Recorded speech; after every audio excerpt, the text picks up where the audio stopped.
Hello friends, my self doctor Mayur Sahita and इस video lecture के अंदर हम लोअर लिम्ब एनाटॉमी के अंदर एक इम्पोर्टेंट टॉपिक जिसका नाम है पॉप्लीटियल फोसा उसके बारे में डिटेल में जानने वाला है। उसकी बाउंड्रीज, उसके कंटेंट कौन कौन से है, सारा कुछ जानेंगे इस वीडियो के अंदर। Let's begin the topic.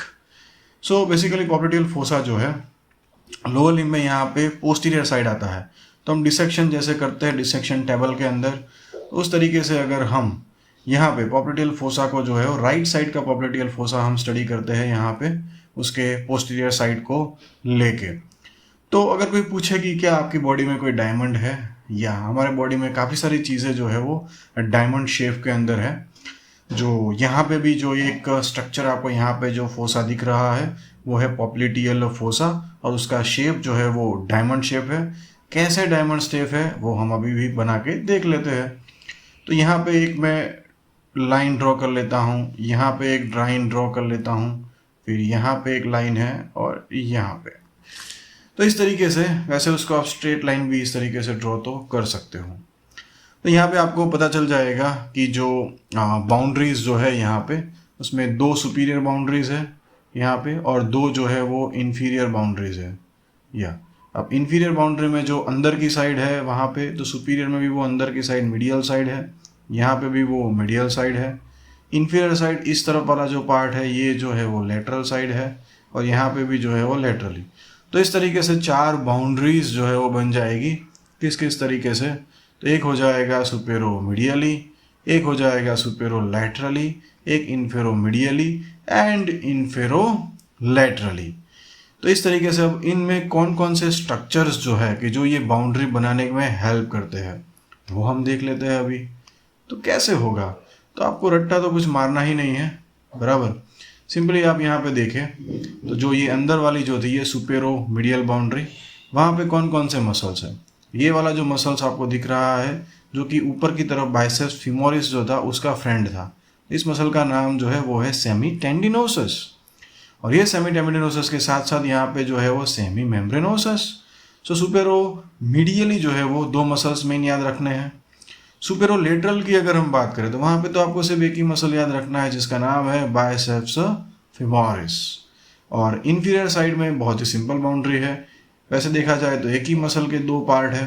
तो वहाँ पे जो इन्फेरो मीडियली जो होगा वो ये गैस्ट्रोनीमियस जो है उसका मीडियल पार्ट होगा और जो इन्फेरो लैटरली होगा उसमें गैस्ट्रोनीमियस का जो है वो लैटरल हेड होगा। तो अंदर साइड में जो है वो मीडियल हेड और यहाँ पे जो आ जाएगा वो है लैटरल हेड। अगर आप बुक के अंदर भी देखना चाहें तो पीडी चौरसिया बुक के अंदर आप इस तरीके से एक डायग्राम जो है वो देख सकते हो जिसके अंदर ये जो है सुपेरो लेटरल साइड है that is having the biceps femoris, यहाँ पे सुपेरो मीडियल है जिसमें है सेमी टेंडिनोसस एंड सेमी मेम्ब्रेनोसस। और नीचे की साइड अगर आप देखें वहाँ पे तो जो अंदर की साइड मीडियली साइड जो है वहाँ पे जो है मीडियल हेड ऑफ गैस्ट्रोनीमियस और इन्फेरोलेटरल साइड आ जाएगा lateral head of the gastrocnemius. और उसके साथ साथ वहाँ पे एक दूसरा भी मसल है जो याद रख सकते हो जिसका नाम है प्लांटारिस। फाइन, प्लांटारिस इसके अंदर जो है आपको यहाँ पे जो है लेटरल साइड वहाँ पे मिल जाएगा, बहुत ही इंपॉर्टेंट मसल है plantaris. Locking unlocking of the knee joint के अंदर भी उसका बहुत ही इंपॉर्टेंट रोल है। सो यहाँ पे आपको दिख जाएगा सुपेरो लेटरली। अब इसके कंटेंट की अगर हम बात करें उसके पहले रूफ, तो रूफ के अंदर आपको मेन क्या चीज़ें याद रखनी है यहाँ पे। तो ये आपको जो डीप फेशिया यहाँ का दिख रहा है दैट्स अ डीप फेशिया, उसके साथ साथ वहाँ पे superficial fascia and the skin. और रूफ के अंदर और क्या चीज़ें जो है वो आप याद रख सकते हो।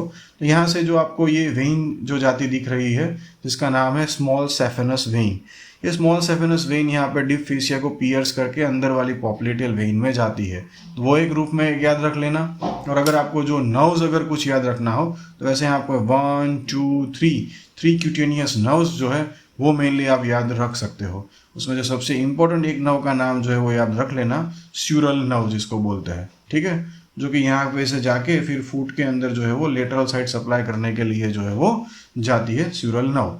तो ऐसे तो 3 क्यूटेनियस नर्व्स जो है वो यहाँ पे आ जाती है जिसमें posterior cutaneous nerve of the thigh होती है, ये जो है वो स्यूरल नर्व होती है, बराबर। और एक कम्युनिकेटिंग नर्व्स भी है और यहाँ पे जो है वो सेफेनस जो है वो वेन आपको याद रखना है, ठीक है, वेरी गुड। अब जो है उसके फ्लोर के अंदर हम बात करें तो फ्लोर में जो है वो यहाँ पे फीमर बोन का जो ये एरिया जो है उसको बोलते हैं पॉप्लिटियल सरफेस। उसके बाद याद रखना है आपको यहाँ पे जो नी जॉइंट जो है उसका जो कैप्सूल्स वगैरह जो है वो भी उसके फ्लोर के अंदर जो है वो आ जाते हैं। और तीसरा अगर आपको याद रखना है तो पॉप्लिटियल मसल और उसका जो है वो फेशिया। वो डायग्राम के अंदर अभी हम डीप में जाते हैं, उसके पहले अभी हम कंटेंट देख लेते हैं। What are the contents of the popliteal fossa. तो उसके अंदर मेनली 8 कंटेंट जो है वो आपको याद रखने हैं। एनाटॉमी के अंदर किसी भी जगह पे कंटेंट हो गए तो वो क्या होगा, आर्टरी, वेन एंड नर्व्स, वही सब तो होता है। तो इसमें कौन कौन सी आर्टरीज, वेन्स एंड जो है इस पॉप्लिटियल फोसा के अंदर है। तो उसमें आपको सिंपली मैं यहाँ पे जो सेमी मेम्ब्रेनस को हाइड कर देता हूँ, तो यहाँ पे मुझे आपको स्ट्रक्चर दिखाने में ईजी होगा। मीडियल टू लेटरली वहाँ पे क्या क्या स्ट्रक्चर्स है। यहाँ पे जो आर्टरी है उसका नाम है पॉप्लिटियल आर्टरी, और ये जो वेन आपको यहाँ पे दिख रही है वो है popliteal when. So popliteal artery and it's branches, जो यहाँ पे सारी ब्रांचेस देती है, popliteal when and it's tributaries, क्योंकि नव वेन के लिए हम जो है जो ब्लड लेके आते हैं, जिसमें एक इंपॉर्टेंट ट्रिब्यूटरी हमने अभी बताया कि जो रूफ में से आती है, स्मॉल सेफेनस वेन, जो कि अंदर जाके पॉप्लिटियल वेन के अंदर ओपन हो जाती है। उसके बाद ये जो 2 स्ट्रक्चर्स याद रखने हैं, जो यहाँ पे अपने पॉप्लिटियल फोसा है उसका एंगल भी मैं बताना भूल गया। बाउंड्री तो हमने याद रखी, उसके एंगल्स भी है। तो ये वाला एंगल जो है उसको बोलते हैं सुपीरियर एंगल। यहाँ पे 2 गैस्ट्रोनीमियस के बीच में जो एंगल आ जाएगा वो आ जाएगा इंफीरियर एंगल, और एक मीडियल एंड एक लेटरल एंगल्स। तो यहाँ पे भी आप डायग्राम में देख सकते हो, यहाँ पे सुपीरियर एंगल आ जाएगा, नीचे आ जाएगा इंफीरियर एंगल।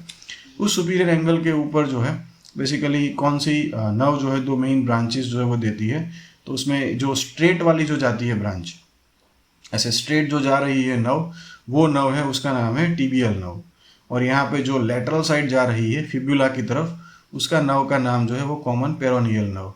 सो बेसिकली आपको सिंपल याद रखना है कि common peroneal nerve and it's branches, and यहाँ पे जो है वो tibial nerve and it's branches, जो कि इस एरिया के अंदर ब्रांचेस देती है, जिसमें से मेनली नी जॉइंट के लिए मीडियल वाली सारी जेनिकुलर ब्रांचेस यहाँ से आती है, और जो लेटरल वाली जेनिकुलर ब्रांचेस जो है वो यहाँ पे जो ये कॉमन पेरोनियल नर्व है उसमें से आ जाती है।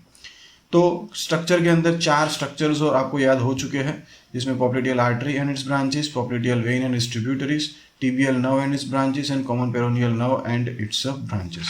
अभी जो दूसरे स्ट्रक्चर्स जो याद रखने हैं वो है वहाँ पे posterior cutaneous nerve of the thigh, जो बेसिकली वहाँ पे आती है। और वहाँ पे ही एक इम्पोर्टेंट नर्व जो ऑब्चुएटर नर्व है, अगर आपने वीडियो नहीं देखा तो आप देख सकते हो। ऑब्चुएटर नर्व जो है उसकी जो पोस्टीरियर ब्रांच होती है उसमें से एक जेनिकुलर ब्रांच निकलती है, वो भी इस पॉप्लिटियल फोसा में से होके फिर जो है वो नी जॉइंट को सप्लाई करने के लिए वो जाती है। तो उसको हम बोलते हैं simply genicular branch of the obturator nerve. यहाँ पे आपको ये छोटी सी जो है वो दिख रही है, जो है ऑब्चुएटर नर्व में से। दूसरा इस एरिया में जो ये ग्रीन ग्रीन कलर का आपको दिख रहा है वो है सारे लिम्फ नोड्स उसके, जिसको हम बोल देते हैं popliteal group of the lymph nodes. और बाकी सारा जो एरिया है वहाँ पे फैट भरी हुई है। तो बस इतना ही 8 स्ट्रक्चर्स जो है वो आपको यहाँ पे जो याद कर लेने हैं, 4 बड़े और दूसरे 4 स्ट्रक्चर्स।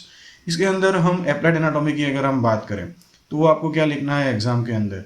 तो इस एरिया के अंदर जो है पॉप्लिटियल आर्टरी जो है यहाँ पे हम कफ बांध देंगे, और उसके बाद जो है पॉप्लिटियल आर्टरी जो है उसके पल्सेशन पे हम उसको ब्लड प्रेशर रिकॉर्ड कर सकते हैं, ठीक है। और दूसरा एक इंपॉर्टेंट, ये पॉप्लिटियल आर्टरी जो है उसका एबनॉर्मल डायलेटेशन, पॉप्लिटियल एन्यूरिज्म होने के चांसेस भी ज़्यादा होते हैं। इस एरिया पे ज़्यादा आर्टरी का जो है वो पाल्पेशन जो है वगैरह नहीं करना चाहिए, उसमें एथ्रोस्क्लेरोसिस होने के चांसेस भी पॉप्लिटियल आर्टरी में ज़्यादा होते हैं।